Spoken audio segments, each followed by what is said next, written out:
Hoje nós vamos fazer um empadão de jaca. Nós vamos começar então pelo recheio. Em paralelo eu já vou misturando os ingredientes da massa. Aqui o fogo já tá pré-aquecido, então eu vou colocar um fiozinho de azeite. Aqui tem 3 dentinhos de alho picado e 2 cebolas picadas. Vamos deixar dar uma refogadinha só para soltar o sabor. Então aqui a gente já deu uma suadinha na cebola e no alho.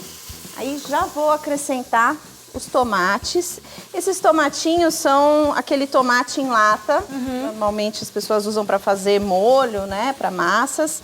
Eu só vou dar uma leve amassadinha com a mão mesmo e já colocar aqui na panela. E a jaca, ela tem como se fosse um tendão no centro, que é um pouco mais fibroso. Então, muitas vezes é difícil você cozinhar bem esse miolo da jaca para chegar no ponto de desfiar. Sim. Então, o que eu faço aqui, eu uso jaca verde, tá? Uma dica que é super importante é que para cortar a jaca verde, é importante você passar óleo nas mãos e na faca, porque ela solta um leite como se fosse um látex que gruda em tudo quanto é lugar. Caramba. E faz uma sujeirada. Então, eu passo bastante óleo de soja ou qualquer óleo nas mãos e na faca para poder cortar a fruta, ainda verde.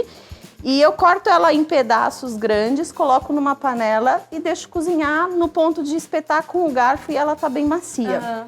Depois eu separo o caroço, esse tendão que tem no centro e eu desfio somente a polpa mesmo da jaca. Então ela fica assim como se fosse um frango, né? Ou um peixe, uma carninha branca desfiada. E aí você pode colocar os temperos, tudo que isso vai ajudar a trazer sabor para muito legal. Pra nossa jaca. Na hora que ele começa a pegar no fundinho da panela, que secou aquela aguinha em excesso, eu vou adicionar carninha de jaca. O processo mais demorado é realmente cozinhar a jaca e desfiá-la, mas hoje em dia várias empresas têm a jaca já congelada, assim, desfiada também, então acaba sendo fácil. Bom, coloquei aqui a jaca, já posso abaixar o fogo. Milho é opcional, eu gosto de colocar o milho porque ele traz uma crocância para a receita. A azeitona preta também, eu particularmente sou fã, mas tem gente que gosta mais da verde. Um pouquinho de pimenta preta e eu vou colocar um pouquinho de cheiro verde. Então aqui para massa, eu vou estar usando 3 xícaras de farinha de trigo e 2 de amido de milho. O fermento também eu já posso colocar aqui. 2 colheres de sopa de fermento, misturei. Aí eu vou acrescentar a manteiga. Uma coisa que é bacana dessa massa, que eu uso ela tanto para receitas salgadas quanto para receitas doces. A única diferença é que quando é salgado eu uso manteiga com sal. E quando é para doce, eu uso manteiga sem sal. Sem sal, entendi. Daí eu posso usar um recheio, fazer essa massa com recheio de chocolate. E a manteiga assim, gelada mesmo? Gelada, cortada em cubos. Eu vou amassar ela e incorporar aqui com a farinha. E o leite, eu vou estar aqui adicionando aos poucos. Aqui já está prontinha a nossa massa. Aqui o truque é não sovar muito, ela desgruda da mão a massa. Mas você pode ver que ela fica mais gordurosinha, como se fosse uma massa de empadão mesmo, que ela fica mais quebradiça, então ela tem um teor maior de gordura, né? Cortar ela no meio, porque uma parte eu vou usar para fazer a base e a outra para cobrir depois a nossa torta. É importante falar que o nosso forno já está pré-aquecido, né? Para abrir, eu normalmente faço um X e vou abrindo. Às vezes eu deixo ela descansar um pouquinho na geladeira. 10, 15 minutos na geladeira só pra pegar uma firmezinha. Exato, pra ficar um pouquinho mais firme. Pra quem é vegano, né?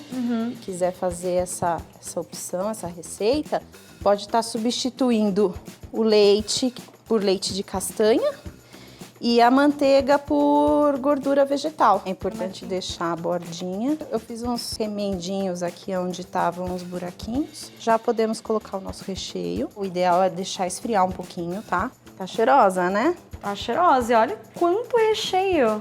Aquelas mamas italianas, sabe? E ainda vem, gente, um catupiry maravilhoso. Então, a outra partinha da massa, vamos cobrir agora. Faço uma bolinha. De novo um X. Para acompanhar essa receita de empadão, uma saladinha verde com um pesto de rúcula. Olha só. E uma farofinha proteica. Eu vou estar servindo ela junto com a salada, mas você pode estar comendo com qualquer tipo de refeição, colocar no dia a dia, nos seus pratos, para repor o valor. Dá aquela enroladinha pra levar até a forma. Opa! Olha Foi, só! hein? A gente vem cortando aqui assim, bem rentezinho. Aqui eu vou fazer um acabamentinho aqui para nossa torta não abrir nas laterais. Então eu vou fazer, se fosse uma minhoquinha, eu vou fazer só um xizinho assim no centro, porque às vezes o recheio pode dar uma estufadinha na massa. E tem um xizinho para sair um pouquinho de vapor. E aí agora eu vou pôr no forno. O forno estava pré-aquecido, 180 graus. Ela vai ficar por cerca de 40 minutos ou até a massa dourar. Vamos fazer a nossa saladinha, então? Bom, agora eu tô curiosa pra essa saladinha. Vamos colocar em torno de 200 gramas de azeite. A castanha de caju, o que eu faço? Eu pego ela inteira, coloco num saquinho, devagar com o próprio potinho, assim você já vai quebrando ela super fácil. Vou colocar aqui os grãos, tá? Semente de girassol, castanha de caju, linhaça e quinoa.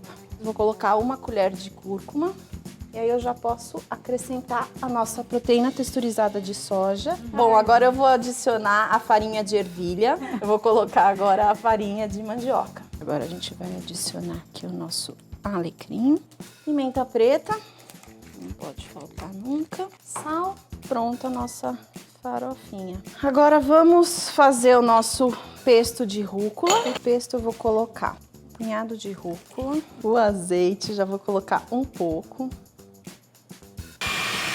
Já posso colocar um pouco mais do azeite. Vou colocar as castanhas. Uma trituradinha nessas castanhas. Vou colocar um pouquinho mais de folha.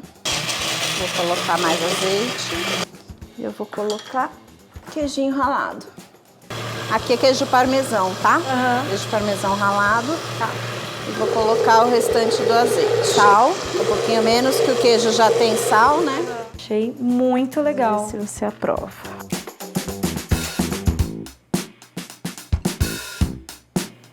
Pegadela de azeite aqui pra finalizar. Olha só esse prato, gente.